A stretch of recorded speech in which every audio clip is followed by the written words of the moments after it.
Miss হবে না আপনার পছন্দের টিভি শো। দেখুন জি5 অ্যাপে একদম ফ্রি।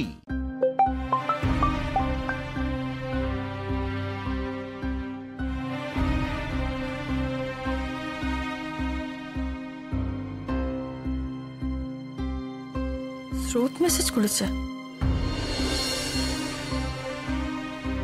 বৌদি, তুমি কিছু খাবার খাবে নাকি আগে ঠান্ডা কিছু দেব? রোদে তেতে পুড়ে এলে। না না, যা হোক কিছু দাও না নমিতাদি। বৌদি, ডাক্তার কি বললো? সব ঠিক আছে তো? হ্যাঁ হ্যাঁ হ্যাঁ, সব ঠিক আছে, সব ঠিক আছে। না রে দিদি ভাই, দোকানের মেয়েটা মেসেজ করেছে। সেদিনের কিডন্যাপ হওয়া মেয়েটা মেজদি ভাই না।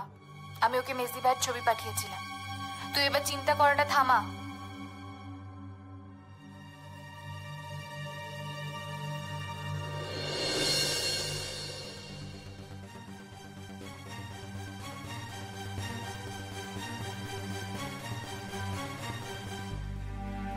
স্রোত স্রোত এই কথাটা আমাকে মেসেজ করে বললো কেন? ফোন করলো না কেন? উফ, তো ভাবার কি আছে? হয়তো ব্যস্ত আছে কোনো কাজে। ও মেসেজটা পেয়ে সঙ্গে সঙ্গে আমাকে মেসেজ করে দিয়েছে, হতেই পারে। না, আমি বোধহয় সত্যি এবার বাড়াবাড়ি করছি।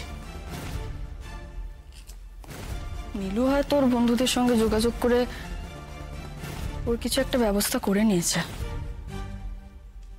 হয়তো ঠিকই আছে, আমাদের সঙ্গে যোগাযোগ করতে চাইছে না, তাই ফোনটাও পাল্টে ফেলেছে। না, আর ভাববো না, আর ভাববো না, অনেক হয়েছে। আর সত্যিই তো আমি তো ওকে আশ্রয় দেব না। তাহলে বারবার ও কোথায় আছে, ও কোথায় আছে এসব ভেবে কেন আমি ওর জীবনে দখল আনছি? এবার এসব থামানো দরকার।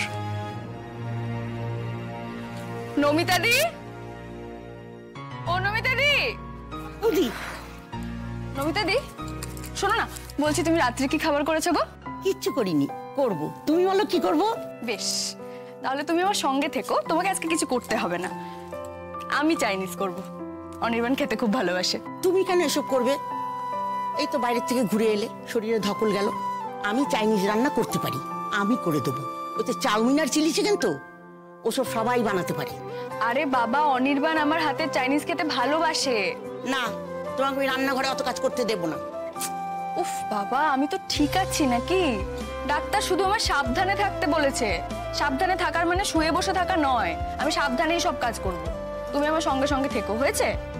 আর ঠিক সন্ধ্যে 7টার সময় আমি রান্নাঘরে ঢুকবো। তোমার যা যা কেনাকাটি করার আছে সব কিনে রাখবে, কেমন? বুঝেছো? তুমি না একটা কেলেঙ্কারি করেই ছাড়বে, জানো তো বৌদি? আমার একদম ভালো লাগে না।